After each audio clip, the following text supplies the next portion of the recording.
সুপ্রিয় দর্শক, সাজ্জাদ কাদিরের শুভেচ্ছা নিন। এই মুহূর্তে আপনাদের সামনে যথারীতি হাজির হয়েছে উত্তর পূর্ব ভারতের গণমাধ্যম নর্থ ইস্ট নিউজে প্রকাশিত বাংলাদেশের সিনিয়র সাংবাদিক এনায়েত কবিরের series story the Bangladesh expose part 7 নিয়ে।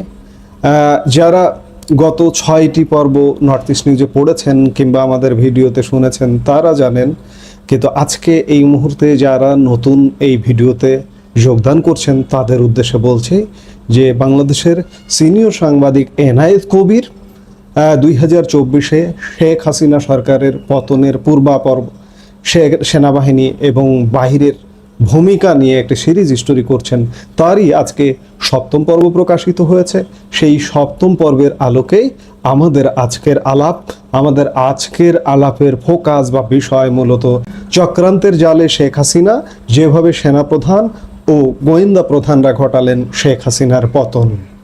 5 আগস্ট 2024 বাংলাদেশের ইতিহাসে এক অবিস্মরণীয় দিন, কিন্তু আমরা যা দেখেছি তার নেপথ্যে কি অন্য কোনো বড় খেলা চলছিল?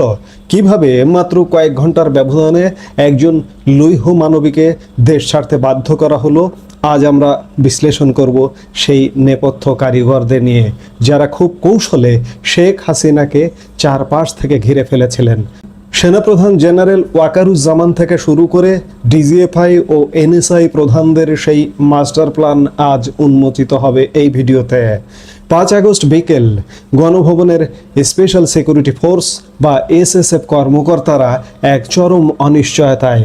প্রধানমন্ত্রী কোথায় যাবেন, কার কাছে নিরাপদ, তা নিয়ে কোনো স্পষ্ট ধারণা ছিল না তাদের। অথচ কুর্মিটোলার বাসার বেজে তখন ছিল রাজকীয় প্রটোকল।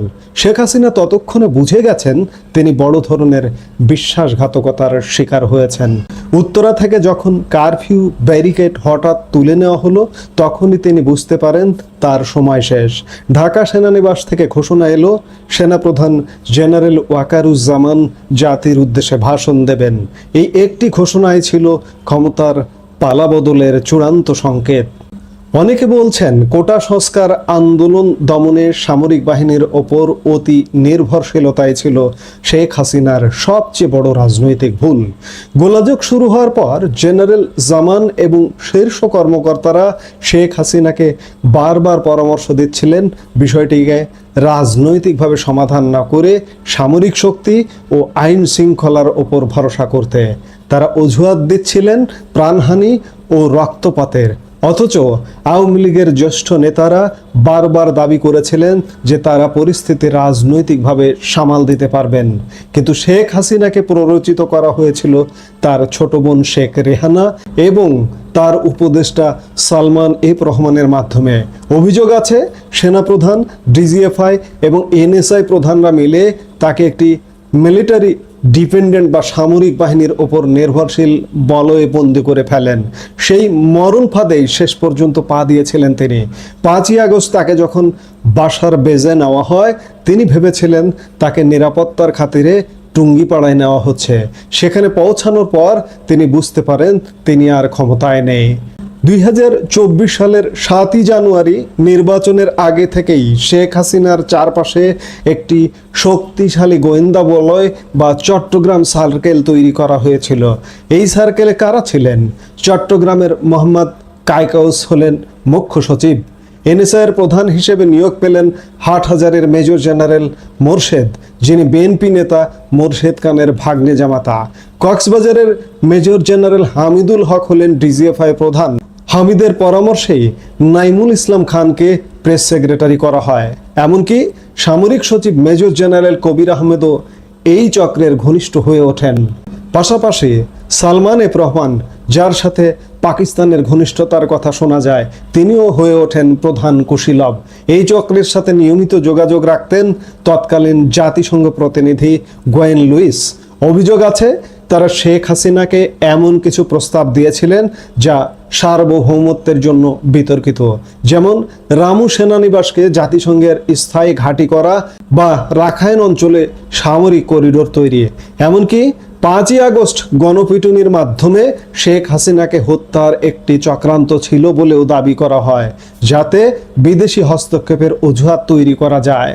সেই চরম মুহূর্তে ভারতের একজন শীর্ষ জাতীয় নিরাপত্তা কর্মকর্তার হস্তক্ষেপে শেখ হাসিনার প্রাণ রক্ষা পায়। ভারতের সেনাপ্রধান জেনারেল উপেন্দ্র দ্বিবেদীর কাছ থেকে আকাশপথ ব্যবহারের অনুমতি আগে ভাগেই নিয়ে রেখেছিলেন জেনারেল ওয়াকারুজ্জামান। এসএসএফ বা পুলিশ কিছুই জানতো না গন্তব্য সম্পর্কে। শেখ হাসিনাকে দিল্লির নিরাপদ আশ্রয়ে পাঠানোর পরিকল্পনাটা ছিল অত্যন্ত গোপনীয়। যদিও শেখ হাসিনা দেশ ছাড়তে চাননি, কিন্তু পরিস্থিতির চাপে তাকে সামরিক বিমানে করে দিল্লিতে পাঠানো হয়। দিল্লি পৌঁছানোর পর ভারতীয় কর্মকর্তাদের পরামর্শেই তিনি সেখানে থেকে যান এবং বিমানটি ঢাকায় ফিরে আসে। শেখ হাসিনা চলে যাওয়ার পর দেশে কি ঘটল? গণভবন, সংসদ ভবন আর প্রধানমন্ত্রীর কার্যালয়ে অবাধে ভাঙচুর চলল। এসএসএফ বা অন্য কোনো বাহিনী কেন বাধা দিল না? অভিযোগ ওঠে সেনাবাহিনীর পরিকল্পিত এবং বাছাইকৃত নিষ্ক্রিয়তার। সেনাপ্রধান যখন এসএসএফ ব্রিগেডিয়ারকে রাস্তায় নামতে বললেন, তখন সেই কর্মকর্তা সাফ জানিয়ে দেন যে তারা সাধারণ মানুষের রোষানলে পড়তে চান না। এই সুযোগে বিচার বিভাগ থেকে শুরু করে প্রশাসনের উচ্চ পদস্থ কর্মকর্তাদের জোর করে পদত্যাগ করানো হয়। অথচ অদ্ভুত ব্যাপার হলো, সেনানিবাসগুলোতে 627 জন ভিআইপিকে আশ্রয় দেওয়া হয়েছিল। তাদের মধ্যে অনেকে পরে দেশ ছেড়েছেন, আবার কাউকে ডিবি পুলিশের হাতে তুলে দেওয়া হয়েছিল। ওবায়দুল কাদেরকে যশোর সেনানিবাস হয়ে ভারতে পাঠানোর ব্যবস্থা করা হয়, অথচ আইজিপি আবদুল্লাহ আল মামুনকে গ্রেপ্তার করা হয়। এই সিলেক্টিভ আচরণ অনেক প্রশ্নের জন্ম দেয়। পরিশেষে বলা যায়, 5ই আগস্টের এই পট পরিবর্তন কোনো আকস্মিক ঘটনা ছিল না। এটি ছিল অত্যন্ত নিপুণভাবে সাজানো এক ছক, যেখানে গোয়েন্দা সংস্থাগুলো একদিকে কোটা আন্দোলনকে সহিংস করে তুলছিল, অন্যদিকে ছাত্র নেতাদের আটক করে বিতর্কিত বিবৃতি দিয়ে আন্দোলনকে উস্কে দিচ্ছিল। ফলাফল আওয়ামী লীগের পতন এবং জামাতে ইসলামীর রাজনৈতিক পুনর্বাসন। সেনাপ্রধান নিজেই সেনানিবাসে নিষিদ্ধ জামায়াত নেতাদের সাথে বৈঠক করেছেন বলে আমরা সেই দিনই জানতে পেরেছিলাম। প্রশ্ন থেকে যায়, এই এনসার্কেলমেন্ট বা ঘেরাও করার রাজনীতি কি বাংলাদেশের সার্বভৌমত্বের জন্য কোনো অশনি সংকেত, নাকি এটি স্রেফ ক্ষমতার পালাবদল? এই ঘটনাটি দেখে আমি বারবার মনে করি, আমার 5 আগস্ট 2024 থেকেই মনে হয় প্রায় 350 বছর আগের নবাব সিরাজউদ্দৌলার পতনের যে প্রাসাদ ষড়যন্ত্র হয়েছিল এবং শেখ হাসিনার পতনের প্রাসাদ ষড়যন্ত্র একই সূত্রে গাঁথা, একই রকম, জাস্ট ওইটার কপি পেস্ট এটি। আপনাদের কি মনে হয়? কমেন্ট করে আমাদের জানান। ভিডিওটি ভালো লাগলে লাইক দিন, শেয়ার করুন। ধন্যবাদ। আজ এ পর্যন্তই।